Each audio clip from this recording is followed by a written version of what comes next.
नमस्कार दोस्तों, स्वागत है आपका आईपीडी न्यूज 24 में। यहाँ आपको मिलेंगी देश दुनिया की बड़ी और सटीक खबरें, वो भी सबसे पहले। और आपसे एक रिक्वेस्ट है कि वीडियो को लाइक और चैनल को सब्सक्राइब करना ना भूलें। और आप कहां से हमें देख रहे हैं, कमेंट में जरूर बताएं। प्रधानमंत्री मोदी ने करूर भगदड़ पर शोक व्यक्त करते हुए प्रभावितों को राहत देने का ऐलान किया। मृतक परिजनों को 2-2 लाख रुपए और घायलों को 50,000 रुपए मुआवजा दिया जाएगा। इससे पहले तमिलनाडु के मुख्यमंत्री एम.के. स्टैलिन ने भगदड़ की वजहों की जांच के लिए एक आयोग गठित करने की घोषणा की, ताकि घटना की सही वजह सामने आ सके और जिम्मेदारियों पर कार्रवाई हो। यूएनजीए सत्र में विदेश मंत्री एस जयशंकर ने पाकिस्तान पर निशाना साधते हुए उसकी आतंकवाद और टेरर फंडिंग में संलिप्तता को उजागर किया। उन्होंने पहलगाम हमले का जिक्र किया और आतंकियों की सूची को लेकर कड़ी चेतावनी दी। साथ ही अंतर्राष्ट्रीय समुदाय से सख्त कदम उठाने की अपील की। कौसांबी पुलिस ने मुठभेड़ के दौरान 25,000 रुपए इनामी बदमाश को दबोच लिया। आरोपी लूटकांड के एक मामले में लंबे समय से फरार था। उसकी तलाश पुलिस कर रही थी। बलरामपुर दौरे पर मुख्यमंत्री योगी आदित्यनाथ ने चेतावनी दी कि त्योहारों से पहले उपद्रव फैलाने वालों के खिलाफ ऐसी सख्त कार्रवाई होगी जिसे उनकी आने वाली पीढ़ियां भी याद रखेंगी। उन्होंने कहा कि कुछ लोग कायरता दिखाते हुए बच्चों से आई लव मोहम्मद के पोस्टर तख्तियां उठवा रहे हैं, जो उनके भविष्य को बिगाड़ने जैसा है। गायक जुबिन गर्ग मौत मामले की जांच सीआईडी कर रही है। इस सिलसिले में असम अभिनेत्री निशिता गोस्वामी, संगीतकार शेखर ज्योति गोस्वामी, को सिंगर अमृत प्रभा महंता समेत कई अहम गवाहों और अन्य लोगों को पूछताछ के लिए तलब किया गया है। इनमें से कुछ से पूछताछ की प्रक्रिया पहले से ही हो चुकी है। हरियाणा के नूंह में दर्दनाक हादसा हुआ, जहां एक परिवार की 2 महिलाओं और 2 बच्चों की तालाब में डूबकर जान चली गई। कपड़े धोते वक्त बच्चियां नहाने गई और गहराई का अंदाजा न लगाने पर डूब गईं। उन्हें बचाने उतरी दोनों महिलाएं भी लहरों में समा गई। बाद में ग्रामीणों ने चारों के शव बाहर निकाले, जिससे पूरे गांव में शोक छा गया। भारत की पहली बुलेट ट्रेन परियोजना अब 2029 तक पूरी होने की उम्मीद है। ये ट्रेन मुंबई से अहमदाबाद के बीच दौड़ेगी और इसकी रफ्तार 320 किलोमीटर प्रति घंटे तक होगी। रेल मंत्री के अनुसार इसके लिए खास तकनीक और आधुनिक ट्रैक तैयार किया जा रहा है, जिससे सफर न सिर्फ बेहद तेज बल्कि सुरक्षित और आरामदायक भी होगा। इस हाई स्पीड रेल कॉरिडोर से दोनों शहरों के बीच की यात्रा का समय काफी घट जाएगा और भारत तेज रफ्तार ट्रेनों वाले चुनिंदा देशों की सूची में शामिल हो जाएगा।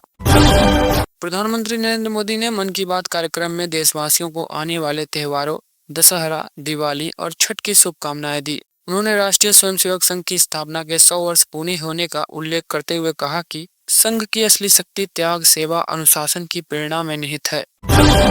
1 अक्टूबर 2025 से ऑनलाइन ट्रेन टिकट बुकिंग व्यवस्था में बड़ा बदलाव लागू होगा। अब जनरल और तत्काल दोनों श्रेणियों में शुरुआती 15 मिनट तक टिकट बुकिंग का मौका सिर्फ आधार वेरिफिकेशन यात्रियों को ही मिलेगा। रेलवे का कहना है कि ये कदम टिकट दलालों पर लगाम लगाने और बुकिंग प्रक्रिया को और अधिक पारदर्शी बनाने के लिए उठाया गया है। महाराष्ट्र के मुंबई, ठाणे, पालघर और रायगढ़ में लगातार भारी बारिश के कारण जनजीवन प्रभावित हुआ है। मौसम विभाग ने रेड अलर्ट जारी किया है। हवाई जहाज सेवा कंपनियों ने यात्रियों के लिए विशेष निर्देश जारी किए हैं। बाढ़ और आपदा प्रबंधन के राष्ट्रीय आपदा प्रतिक्रिया बल की 6 टीमें तैनात की गई। बरेली हिंसा के मामले में पुलिस ने अब तक 49 लोगों को गिरफ्तार किया है। कुल 10 एफआईआर दर्ज की गई हैं, जिनमें 180 नामजद और 2,500 अज्ञात व्यक्तियों को आरोपी बनाया गया है। बरेली के एसएसपी के अनुसार इन 10 एफआईआर में कोतवाली थाने में 5, बारादली में 2, प्रेमनगर में 1 और कैंट थाने में 1 एफआईआर दर्ज है।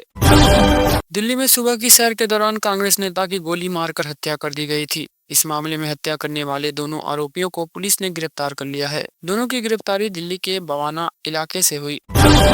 इजरायली प्रधानमंत्री बेंजामिन नेतन्याहू ने संयुक्त राष्ट्र के मंच से विश्व को संबोधित किया। उनके भाषण के दौरान कई देशों के प्रतिनिधियों ने इसे नकारते हुए हॉल छोड़ दिया। इजरायल का कहना है कि लगभग 2000 हमास के लड़ाके अभी भी सक्रिय हैं। ईरान ने यूनाइटेड किंगडम, जर्मनी और फ्रांस समेत कई यूरोपीय देशों से अपने राजदूतों को वापस बुला लिया है। ये कदम उस समय उठाया गया जब ईरान को आशंका हुई कि ये देश उस पर कड़े प्रतिबंध लगा सकते हैं। संभावित प्रतिबंधों के मद्देनजर ईरान ने अपने राजनयिक संबंधों के तहत अपने प्रतिनिधियों को इन देशों से लौटने का निर्णय लिया।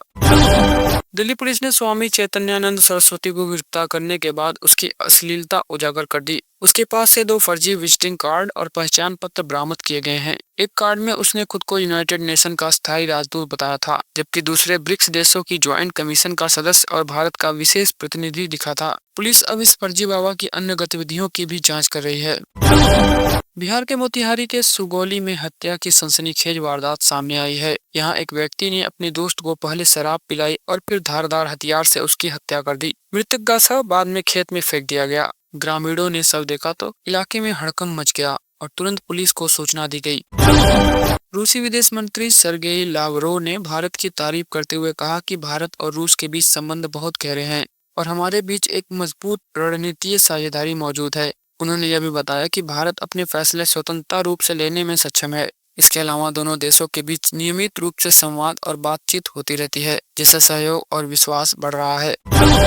स्वामी चैतन्यानंद को दिल्ली पुलिस ने आगरा के एक होटल से गिरफ्तार किया है। वह छात्राओं के यौन शोषण के मामले में फरार था। खुफिया जानकारी मिलने के बाद की गई इस गिरफ्तारी के बाद उसे दिल्ली के वसंत कुंज पुलिस स्टेशन लाया गया, जहां उससे पूछताछ जारी है। आज उसे अदालत में पेश किया जाएगा और पुलिस उसे रिमांड लेने की मांग करेगी। राष्ट्रपति डोनाल्ड ट्रंप ने गाजा को लेकर मध्य पूर्व सहयोगियों के साथ उपयोगी बातचीत होने का दावा किया है। उन्होंने कहा है कि इस चर्चा की जानकारी इजराइल हमास को भी है। ट्रंप ने यह भी कहा है कि समझौता होने तक संबंधित पक्षों से बातचीत जारी रहेगी और प्रयास जारी रहेंगे।